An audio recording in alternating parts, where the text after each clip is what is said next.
السلام عليكم ورحمة الله وبركاته. الحمد لله والصلاة والسلام على رسول الله وعلى آله وصحبه الفائزين برضا الله. أما بعد فأعوذ بالله من الشيطان الرجيم.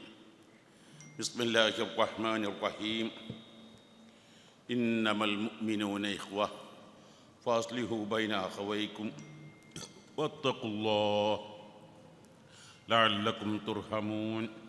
صدق الله العلي العظيم وصدق وبلغ رسوله النبي الكريم ونحن على ذلك من الشاهدين الشاكرين والحمد لله رب العالمين. ഭാവിയുടെ വാഗ്ദാനങ്ങളായ സ്നേഹനിധികളായ ലോകോത്തര പ്രതിഭകളാകേണ്ട മഹൽ വ്യക്തിത്വങ്ങൾ, SSF എന്ന മഹത്തായ പ്രസ്ഥാനത്തിൻ്റെ നായകർ, നേതാക്കൾ, ഖുർആനിൽ സൂറത്ത് ഹുജറാത്തിലെ 10-ാമത്തെ ആയത്താണ് നിങ്ങൾ ഓതി കേൾപ്പിച്ചത്. 9-ാമത്തെ ആയത്ത്. 9, 10, 11, 12, 13 ഇതെല്ലാം വിഷയസംബന്ധിയായ ആയത്തുകളാണ്. ആധുനിക തലമുറ തീരെ പ്രാധാന്യം കൽപ്പിക്കാത്ത ഒന്നാണ് ബന്ധങ്ങൾ, വിശിഷ്യ കുടുംബ ബന്ധങ്ങൾ. കുടുംബ ബന്ധങ്ങൾ പല യുവതി യുവാക്കൾക്കും അതൊരു തലവേദനയും അസ്വസ്ഥതയുമായിട്ടാണ് തോന്നുന്നത്. കാരണം എപ്പോഴും അവരുടെ തന്നിഷ്ടങ്ങൾക്ക് കുടുംബങ്ങളിൽ നിന്ന്, ഉപ്പമാരിൽ നിന്ന് അനുവാദം ലഭിക്കണമെന്നില്ലല്ലോ. ഇന്ന് ലോകത്ത് ഏറ്റവും മുന്തിയ കാറ് ഇപ്പം ഇങ്ങോട്ട് വരുമ്പോൾ ChatGPT വിളിച്ച് നോക്കി. അവൻ പറഞ്ഞ് റോൾസ് റോയ്സാണ്. അത് അത്യപൂർവങ്ങളായി കസ്റ്റമറുടെ ആവശ്യത്തിനനുസരിച്ച് കസ്റ്റമൈസ് ചെയ്തതാകുകയാണെങ്കിൽ അതിന് 250 കോടി റുപ്യാണ്. എത്രേ? നിങ്ങൾ ഞാൻ ChatGPT വിശ്വസിക്കുന്ന ആളല്ല കേട്ടോ. ChatGPT പലപ്പോഴും അബദ്ധങ്ങൾ കാണാറുണ്ട്. എൻ്റെ ബയോഗ്രാഫിനെ പറ്റി അതിൽ എഴുതിയത് ശരിയല്ല, പിന്നെന്താ എന്തുണ്ടാവല്. ഞാൻ നിങ്ങളെ ChatGPTയും ജിമിനിയും അതുപോലത്തെ ടൂൾസുകളൊക്കെ അണ്ണാക്ക തൊടാതെ വിഴുങ്ങരുത്. അതുകൊണ്ടാണ് ഞാൻ അങ്ങനെ പറയണത്. നിങ്ങളത് ശരിയാണെങ്കിൽ എത്ര? 250 കോടി രൂപയാണ്. കമ്പനി നൽകുന്ന വാലിഡിറ്റി എത്രയാണ്? 10 കൊല്ലാന്ന്. ഞാനത് വാങ്ങി, എന്നിട്ട് വെറും കട്ട റോഡിലൂടെ മാത്രമേ ഞാൻ ഓടുന്നുള്ളൂ. ഒരു കുണ്ടിൽ നിന്ന് കുന്നിലേക്കാണ്, കുന്നിൽ നിന്ന് വേറെ കുഴിയിലേക്കാണ്. ഇങ്ങനെ ചിട്ട മുകളിൽ അങ്ങോട്ടും ഇങ്ങോട്ടും ഇങ്ങനെ ഓടുന്നെങ്കിൽ എത്ര കൊല്ല വണ്ടി ഓടും? നമുക്ക് എത്ര കൊല്ലം ഓടും?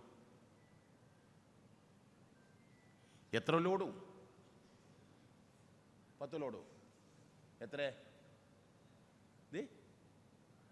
3-4 കൊല്ലം സ്ക്രാപ്പിൻ്റെ വിലക്ക് വിൽക്കേണ്ടി വരും. അതേ സ്ഥാനത്ത് ലോ ക്വാളിറ്റി പറ്റ മോശം വണ്ടി 2 ലക്ഷം റുപ്യേന് കമ്പനി വില ഉള്ളൂ. കമ്പനി നൽകുന്ന വാലിഡിറ്റി അതിന് 1 കൊല്ലാണ്.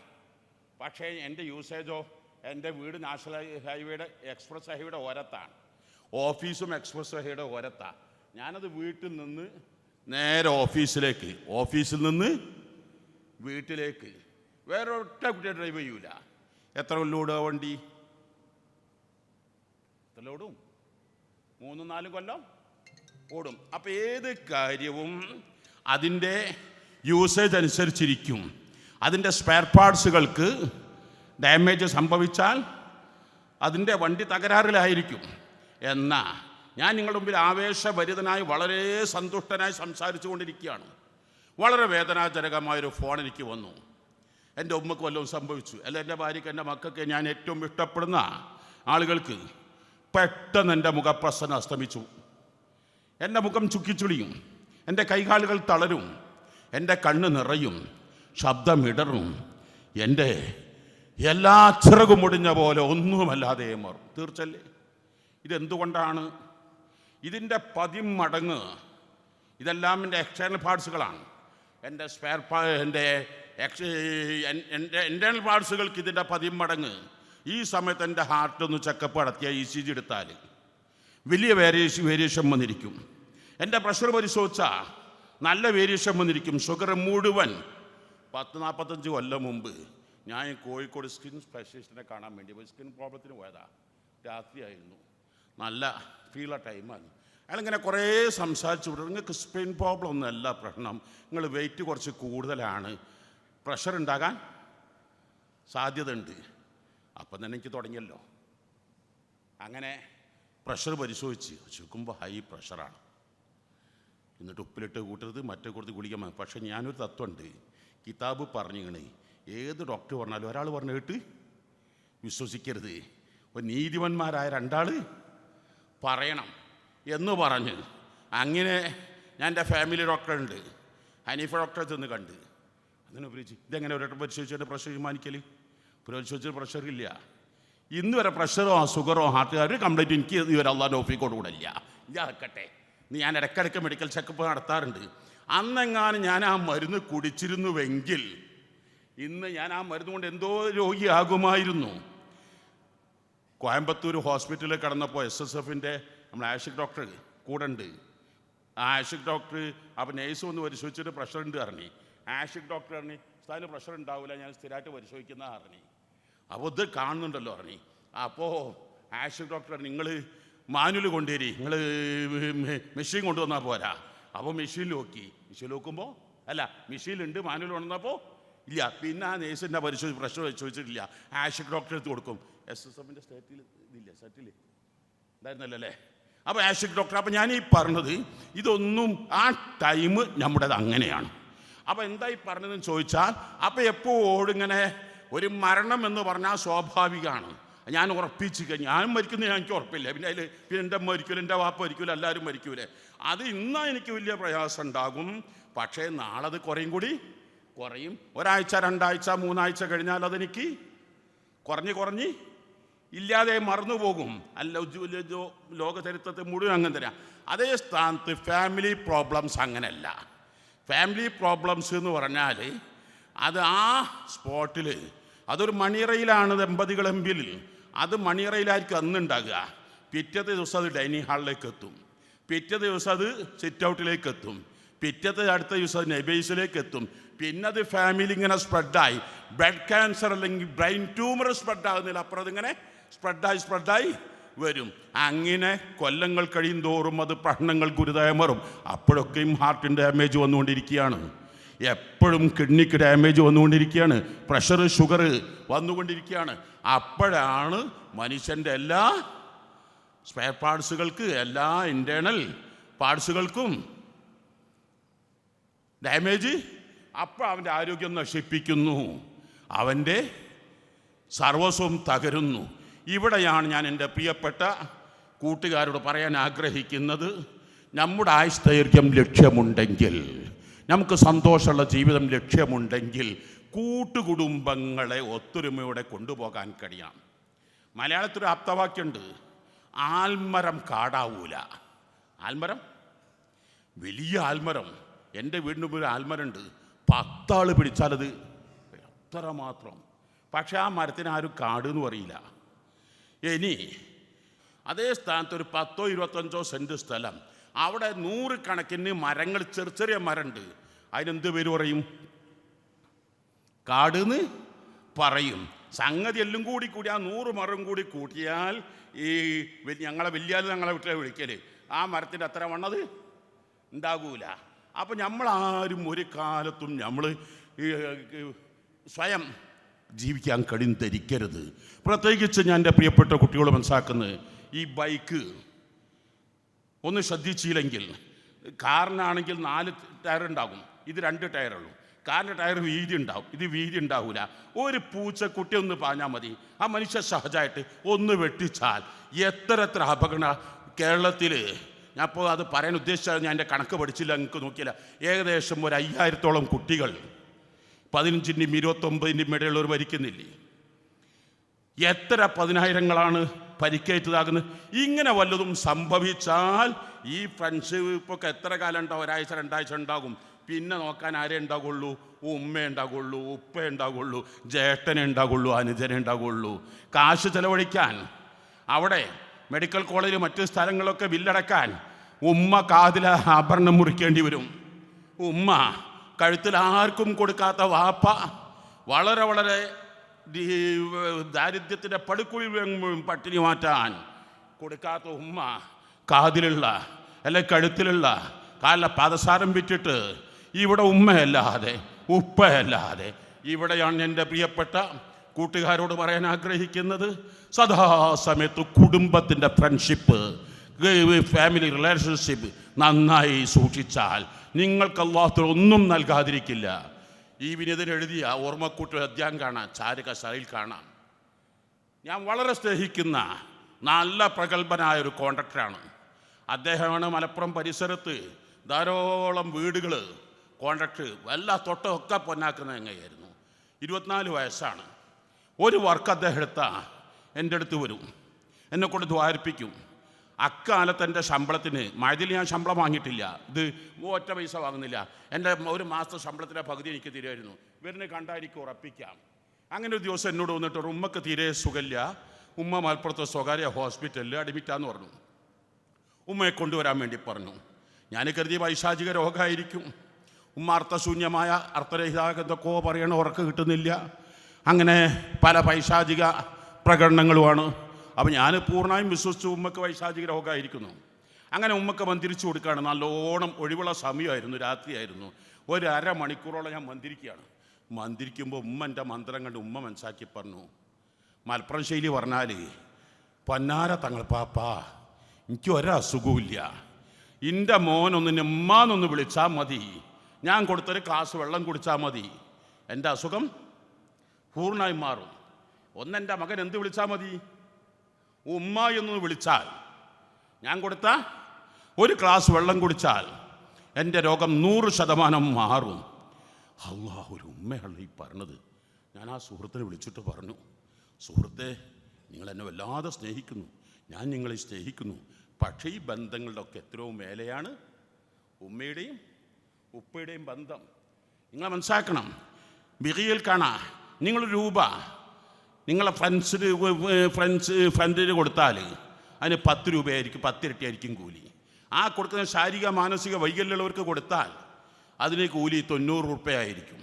ആ കൊടുക്കുന്നത് പീപ്പിൾ ഓഫ് ഡിറ്റർമിനേഷൻ എന്ന് ആദ്യം വിളിക്കുന്ന ശാരീരിക മാനസിക വൈകല്യങ്ങളുള്ള, നമ്മളെ ഭാഷ ഇപ്പം എന്താ, ഭിന്നശേഷിക്കാർ, അവരാ. ഞങ്ങൾ പണ്ട് കഴിഞ്ഞ കൊല്ലം സുപ്രീം കോടതി തീരുമാനം എടുത്തത് അന്തര് വേണ്ട, ബദിര് വേണ്ട, മൂകര് വിളിക്കണ്ട, എന്നിട്ടും എന്ത് വിളിക്കണം എന്ന് പറഞ്ഞത്? ഭിന്നശേഷിന്ന്, ഡിഫറൻ്റലി ഏബിൾഡ് എന്ന്. അപ്പോഴും അവരൊന്ന് കൊച്ചാക്കണം. ഞങ്ങൾ വിളിക്കുള്ള able voice, able shore, able world, ഞങ്ങൾ പീപ്പിൾ ഓഫ് ഡിറ്റർമിനേഷൻ എന്നാ, മനക്കരുത്തുകളുടെ ഉടമകൾ എന്നാ. എന്തിനാണ് ഈ സൈഡാക്കേണ്ട ആവശ്യം? അവർക്ക് കൊടുത്താൽ 900 കൂലി, എന്നാൽ ഉപ്പക്കും ഉമ്മക്കും നിങ്ങൾ കൊടുത്താൽ 1,00,000 കൂലി. ആര് കൊടുത്താൽ? ഉപ്പനോട് ഉമ്മനോട് ഇങ്ങോട്ട് വാങ്ങല്ലാതെ അങ്ങോട്ട് ആര് കൊടുത്തിട്ടുണ്ട്? വിരീപ്പ വിരീമൊക്കെ. ഞങ്ങളെ കുട്ടിക്കാലങ്ങളിൽ മദ്രസയിൽ പഠിക്കുന്ന സമയത്ത് ഞങ്ങളുടെ ഉമ്മ ഇത് വല്യമ്മ കൊടുത്തേക്കണ്ടി, വിധവകളായ മുഴുവൻ ആളുകൾക്കും കൊടുക്കാൻ വേണ്ടി ഞങ്ങൾ മദ്രസയിൽ പഠിക്കുന്ന കാലത്ത്, 3ലും 4ലും പഠിക്കുന്ന കാലത്ത് ഞങ്ങളെ ഉമ്മ ശീലിപ്പിച്ചത്. അപ്പം നിങ്ങളോടൊക്കെ ഞാൻ പറയുന്നു, നിങ്ങളുടെ വല്യമാരൊക്കെ ഉണ്ടാകുമ്പോൾ എന്തെങ്കിലും 50 ഉറുപ്പ്യൊക്കെ വല്യമാർക്കൊക്കെ ഒന്ന് കൊടുത്താൽ ആ വല്യമ്മൻ്റെ മനസ്സറിഞ്ഞ് ദ്വാ നിങ്ങൾക്ക് കിട്ടാൻ ഏറ്റവും നല്ലതായിരിക്കും. കാരണം നിങ്ങൾ പ്രൊഫഷണൽ കോഴ്സൊക്കെ കഴിഞ്ഞ് നിങ്ങൾ ഒരു തൊഴിലേക്ക് പ്രവേശിക്കുമ്പോൾ ആ വല്യമ്മൊന്നും ഉണ്ടായിക്കോളുന്നില്ല. അപ്പോൾ ആ വല്യപ്പക്കും വല്യമാർക്കൊക്കെ കൊടുക്കുകയാണെങ്കിൽ ഏതോ ആവട്ടെ, ആ ഉപ്പ ഉമ്മ അത് വളരെ വലുതാണ്. അവരെന്തെങ്കിലും ഒരു മനസ്സ് തട്ടിപ്പോയാൽ അത് വലിയ ശാപമായിരിക്കും. പക്ഷേ ഞാൻ ആ പറഞ്ഞത് ആ കോൺട്രാക്ടറെ പറ്റിയില്ല. അതങ്ങനെയാണല്ലോ. ഉപദേശം തീരെ പറ്റൂല്ലോ നമ്മൾ ഇന്നത്തെ ന്യൂ ജനറേഷന്. ഉപദേശിച്ചാൽ പറയും സാറെ തച്ചോളി ഉപദേശിക്കണ്ടെന്ന് പറയും. അതാണല്ലോ ഇപ്പോഴത്തെ ന്യൂ ജനറേഷൻ. അപ്പോൾ അവൻ ഉമ്മനോട് എന്നിട്ട് പറഞ്ഞ്, ആ തങ്ങൾപ്പാപ്പ നിങ്ങൾ പിടിക്കുകയാണെങ്കിൽ ഞാൻ വേറെ തങ്ങൾപ്പാപ്പനെ പിടിച്ചോളാം. ആ 2 മാസത്തിൻ്റെ അടുത്ത് വരാതെയായി. ഞാൻ ചെയ്ത തെറ്റെന്ത്? ഉമ്മയെ വെറുപ്പിക്കരുത് എന്ന് പറഞ്ഞതാണ്.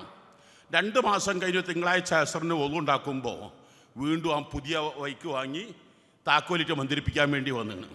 അപ്പോഴും ഞാൻ ചോദിച്ചു, ഉമ്മ ഒന്നും വേണ്ടില്ല. തിങ്കളാഴ്ച പുതിയ ബൈക്ക് വാങ്ങി ചൊവ്വാഴ്ച അന്ന് ഡീസലിന് ക്രമാതീതമായി വില വർദ്ധിച്ച് പെട്രോൾ പമ്പ് അടച്ച് സമരാണെന്ന്. മോട്ടോർ വെഹിക്കിൾ ഒന്നും ഓടുന്നില്ല.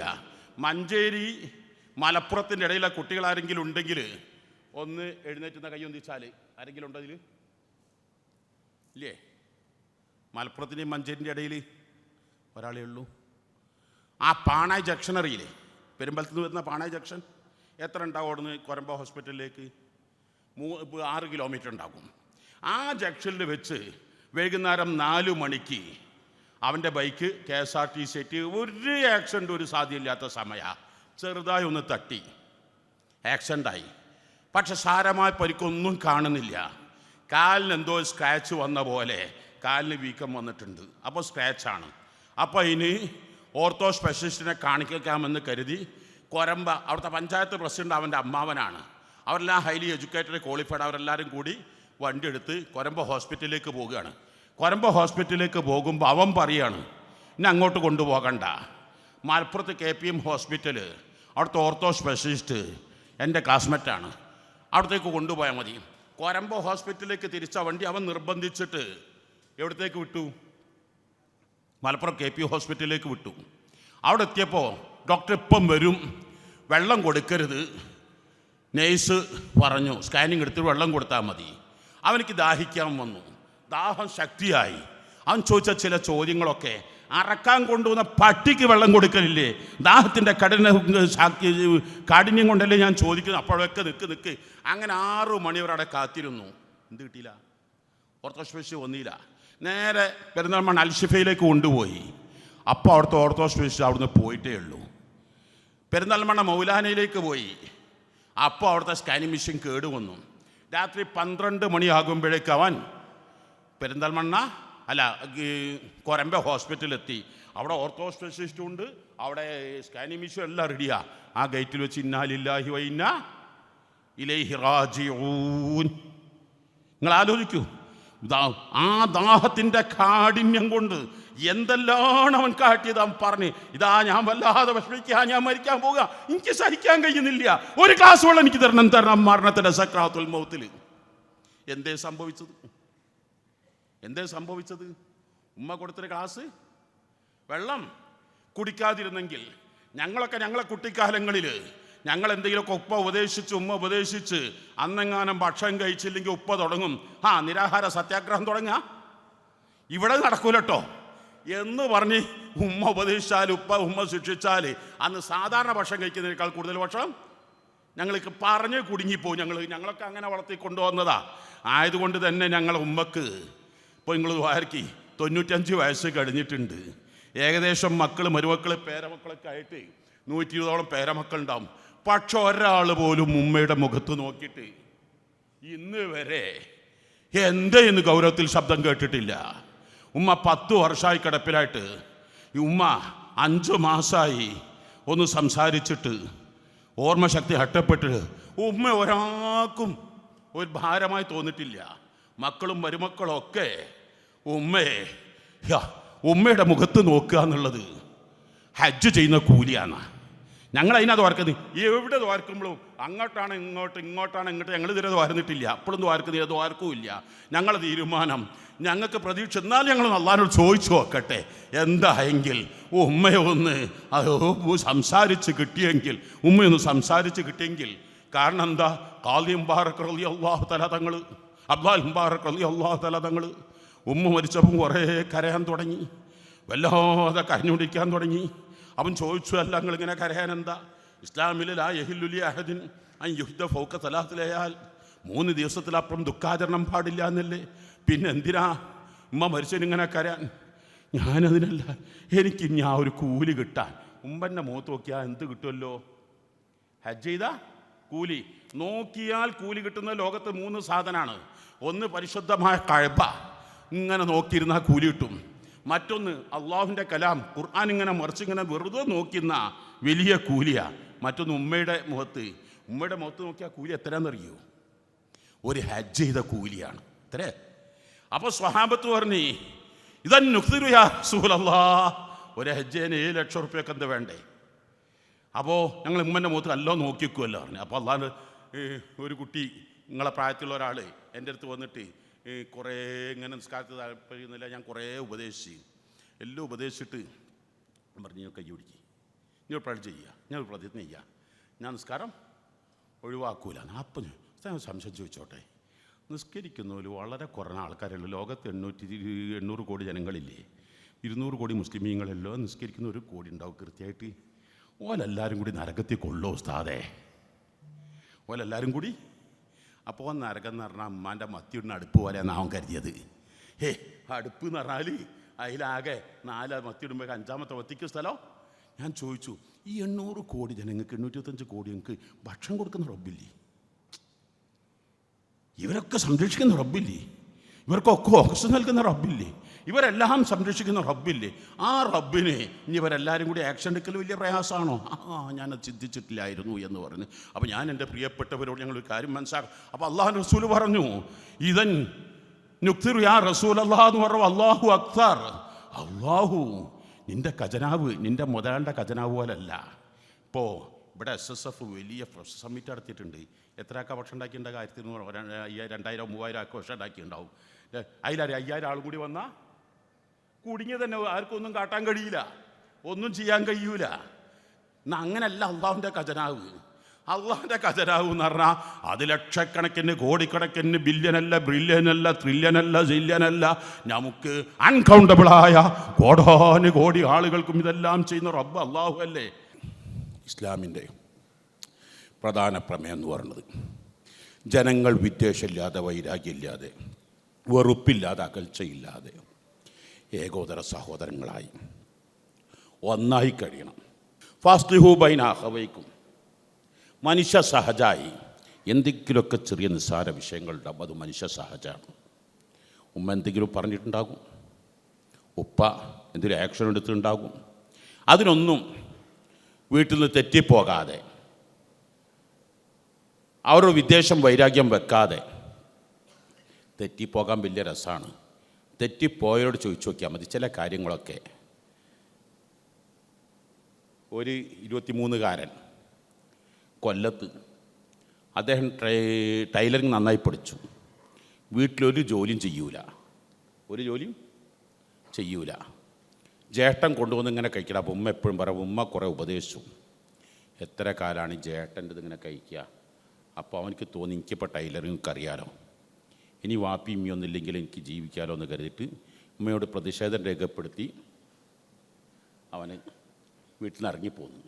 അപ്പോൾ അവൻ്റെ കയ്യിലുള്ള കാശ് ഫറൂഖ് വരെയുള്ള റെയിൽവേ സ്റ്റേഷനിലേക്കുള്ള കാശാണ്. ഫറൂഖിലേക്ക് ടിക്കറ്റ് എടുത്ത് ഫറൂഖ് നിന്നിട്ട് കിടന്നിട്ട് ഓരോ ടൈലറിങ് ഷാപ്പിലും കാര്യം അന്വേഷിച്ച്, ടൈലറിങ്ങിന് ഒരു അവസരമുണ്ടോ, എനിക്കൊരു തൊഴിലുണ്ടോ. നടന്ന് അവൻ മേൽമുറി സ്വലാത്ത് നഗറിലെത്തി. അങ്ങനെ രാവിലെ തുടങ്ങിയ നടത്തം അവന് ഒരു 3 മണിയാകുമ്പോഴേക്ക് സ്വലാത്ത് നഗറിൽ എത്തിയ പിന്നോട് വെച്ച് വിശന്ന അവസാനിട്ട് അവൻ ഭക്ഷണത്തിന് കാശ് കൊടുത്ത് ചോദിച്ചു, എന്താ ഇങ്ങനെ കാരണം? അപ്പോൾ ഉള്ളതൊക്കെ പറഞ്ഞു. അപ്പോൾ ഞാൻ ചോദിച്ചു, ഉമ്മ അറിഞ്ഞിക്കണോ വെച്ച്. അതിലാണ്ടൊരു നിയന്ത്രണം വിട്ടൊരു കരച്ചിലാണ്ട് കരഞ്ഞ്, ഉമ്മ അറിഞ്ഞിട്ടാകുമ്പോൾ എനിക്ക് വേറെ ഒന്നും വേണ്ടിയില്ല, ഇനി ഉമ്മ എൻ്റെ പെരയിലേക്ക് കയറ്റുമെന്ന്.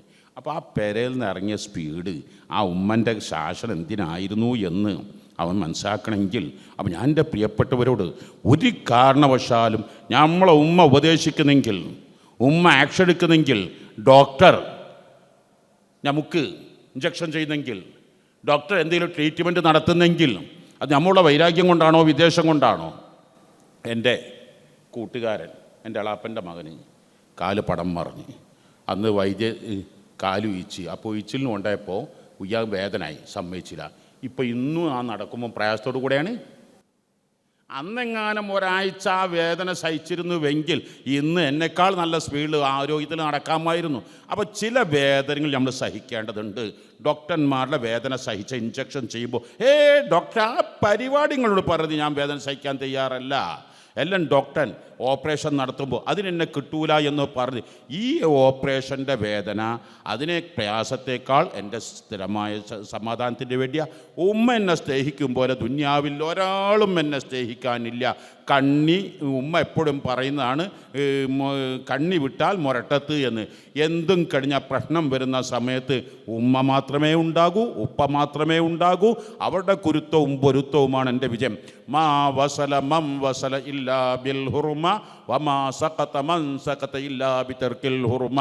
ഉമ്മ ഉപ്പമാരെ വേദനിപ്പിച്ച ഒരാളും ഈ ലോകത്ത് രക്ഷപ്പെട്ടിട്ടില്ല. ഉമ്മ ഉപ്പ ഗുരുനാഥന്മാരെ ആശീർവാദങ്ങൾ വാങ്ങി മാതൃവന്ദനം, പിതൃവന്ദനം, ഗുരുവന്ദനം. അതിലൊരു ജാതിക്കും വ്യത്യാസമില്ല, ഒരു മതത്തിനും വ്യത്യാസമില്ല. ലോകത്തെല്ലാ മതവും ഒരുപോലെ സമ്മതിക്കുന്ന വസ്തുത മാതൃവന്ദനം, പിതൃവന്ദനം, ഗുരുവന്ദനം. അഥവാ മാതാപിതാക്കൾ, ഉമ്മ ഉപ്പമാരെ, ഉസ്താദുമാരെ ആദരവ്, ബഹുമാനം, സ്നേഹം പിടിച്ചു പറ്റിയോ ആ ജീവിതത്തിൽ പരാജയം സംഭവിക്കൂല. എന്നോട് പലരും ചോദിക്കലുണ്ട്, ഇത്ര കുറഞ്ഞ കാലം കൊണ്ട് മലപ്പുറത്ത് എങ്ങനെ 250 ഏക്കർ സ്ഥലം വാങ്ങാൻ കഴിഞ്ഞു? എങ്ങനെയാണ് 30,000 കുട്ടികൾ, എങ്ങനെയാണ് 10-67 രാജ്യങ്ങളിൽ പോകാൻ കഴിഞ്ഞത്, എങ്ങനെയാണ് മജിൻ്റെ സന്ധികൾ 67 ആട്ടങ്ങളിൽ എത്തിയത്? ഇങ്ങനെ തുടങ്ങിയ എല്ലാവരോടും ചോദിക്കുക. എനിക്ക് ഒരൊറ്റ മറുപടിയേ ഉള്ളൂ. ഞാൻ ചെറുപ്പത്തിലെടുത്ത തീരുമാനമാണ്, ഒരു കാരണവശാലും ഉമ്മയെ വെറുപ്പിക്കൂല, ഉപ്പയെ വെറുപ്പിക്കൂല, എൻ്റെ ഗുരുനാഥന്മാരെ വെറുപ്പിക്കൂല, അവർ അനിഷ്ടം വാങ്ങൂല എന്ന് തീരുമാനമെടുത്തോ അവൻ്റെ എല്ലാ സങ്കല്പങ്ങൾക്കും അപ്പുറം, അവൻ്റെ കണക്കുകൂട്ടലുകൾക്കപ്പുറം അവനിക്ക് വളരാൻ അത് അള്ളാഹു നൽകിയ തീരുമാനമാണ്.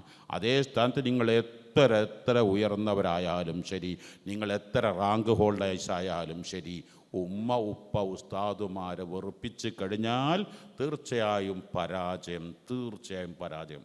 അപ്പം നിങ്ങളുടെ ഈ വിജയമൊന്നും കണ്ട് നിങ്ങൾ 10, 18, 20, 22 വയസ്സേ ആയിട്ടുള്ളൂ. ഞാനും നിങ്ങളൊക്കെയും, ഞാനിപ്പോഴും നിങ്ങൾ ഇന്ന് വരുമ്പോൾ ഉമ്മയുടെ കാല് പിടിച്ച് ചുംബിച്ചിട്ടാണ് ഞാൻ ഇങ്ങോട്ട് വരുന്നത്. എന്ത് ചെയ്യുമ്പോൾ ഇപ്പം അമ്മ കേൾക്കൂല, അറിയില്ല, സംസാരിക്കൂല. എന്നാ അമ്മ പോട്ടെ, ഉള്ളൂർമുണ്ടെങ്കിലോ അമ്മ റാത്തീബ് തുടങ്ങട്ടെ. അതാ ഉമ്മയുടെ. ഉപ്പ മരിച്ചു, 40 കൊല്ലമായി. ഉപ്പായുടെ ഖബറങ്ങ് ചൊല്ലും, ദ്വാരക്കും.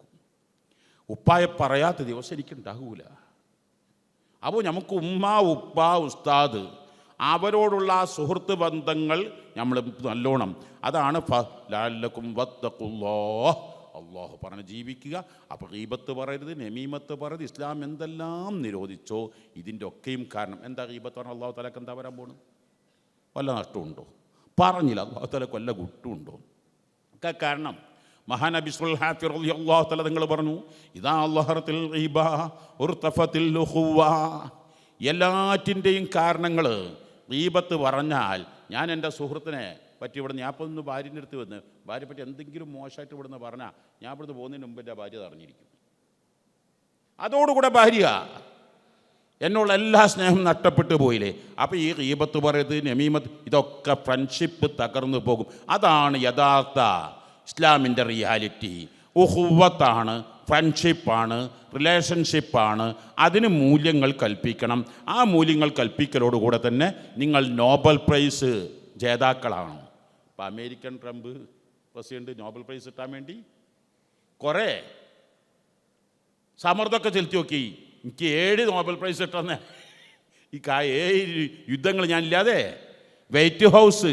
പക്ഷേ കിട്ടിയത് ആർക്കല്ലല്ലോ സമാധാന നോബൽ പ്രൈസ്? ആർക്കല്ലേ കിട്ടിയത്? നമ്മളാരും കേൾക്കാത്ത കൊറിയ മറീന കൊറിയം തച്ചാടോ അല്ലേ? ഇന്ന് പത്രം വായിച്ചാണല്ലോ. അപ്പോഴാണ് നമ്മളൊന്ന് മനസ്സിലാക്കേണ്ടത്, ഇതൊന്ന് ചോദിച്ച് വാങ്ങേണ്ടതല്ല, മറിച്ച് നമ്മൾ ഉമ്മ ഉപ്പ ഉസ്താദ് ആ 3 അക്ഷരം അവരെ വേദനിപ്പിക്കൂല, അവരുടെ കുരുത്തവും പൊരുത്തവും വാങ്ങുമെന്ന് പ്രതിജ്ഞ ചെയ്തോ വിജയം സുരക്ഷിതം, സുരക്ഷിതം, സുരക്ഷിതം. ഇല്ലേ പരാജയം. ചിലപ്പോൾ പറഞ്ഞുകൊള്ളുന്നില്ല. അത് ഖുർആൻ പറഞ്ഞു, തസ്തദിർജൂൻ. നിങ്ങൾ ചൂണ്ടലിട്ടാൽ, പുഴവക്കത്ത് ചൂണ്ടലിട്ടോ അല്ല, മീൻ കൊത്തിയ അപ്പം കൊണ്ട് വലിക്കുമോ? ഇല്ല, ഒന്നും കൂടി ലൂസായി കൊടുക്കും. ആ മീൻ വിശപ്പെടുന്നോട്ട് ഇതില്ലല്ലോ, ഒന്ന് കുടുക്കി വലിക്കാൻ. അപ്പോൾ ചിലപ്പോൾ അള്ളാഹു നല്ലോണം ഉയർത്തി, എന്നിട്ട് അവസാനം ഒരു ഇടല കൊണ്ട് കൊണ്ടിടാൻ. ഫർഔൻ എന്ത് സംഭവിച്ചു, ഖാറൂൻ എന്ത് സംഭവിച്ചു, നമ്രൂദിന് എന്ത് സംഭവിച്ചു, ഹിറ്റ്ലർക്ക് എന്ത് സംഭവിച്ചു, മുസ്ലിം എന്ത് സംഭവിച്ചു, ഇങ്ങനെ എത്രയെത്ര പാഠങ്ങൾ ലോകത്തിൻ്റെ മുമ്പിലുണ്ട്. അതുകൊണ്ട് തന്നെ എൻ്റെ പ്രിയപ്പെട്ടവരോട് ഇന്ന് തന്നെ ഉമ്മയോടൊന്ന് വിളിച്ചിട്ട്, ഉപ്പയോടൊന്ന് വിളിച്ചിട്ട്, ഉസ്താദന്മാരൊന്ന് വിളിച്ചിട്ട് ഒരു പൊരുത്തം വാങ്ങുക. ഒന്ന് പൊരുത്തപ്പെടണമെന്നൊരു വാക്ക് പറഞ്ഞു നോക്കിയാൽ, ഉമ്മ ഞാൻ നിങ്ങളോട് അപമര്യാദയായി പറഞ്ഞിട്ടുണ്ട്, ഉപ്പ ഞാൻ മോശമായി പെരുമാറിയിട്ടുണ്ട്, ഉമ്മ അത് പൊരുത്തപ്പെട്ട് തരണം, ഉപ്പൊന്നത് പൊരുത്തപ്പെട്ട് തരണം എന്നൊന്ന് പറഞ്ഞു നോക്കിയാൽ, എന്നിട്ട് അവർ ആശീർവാദത്തോടു കൂടെ ജീവിച്ചാൽ ഇൻഷാ അള്ളാഹ് ഞാൻ നിങ്ങൾക്ക് എഗ്രിമെൻ്റ് ചെയ്യാൻ എനിക്ക് കഴിയും, നിങ്ങൾക്ക് വിജയമുണ്ടായിരിക്കും. റബ്ബനി കബൂലാക്കണേ അള്ളാഹ്.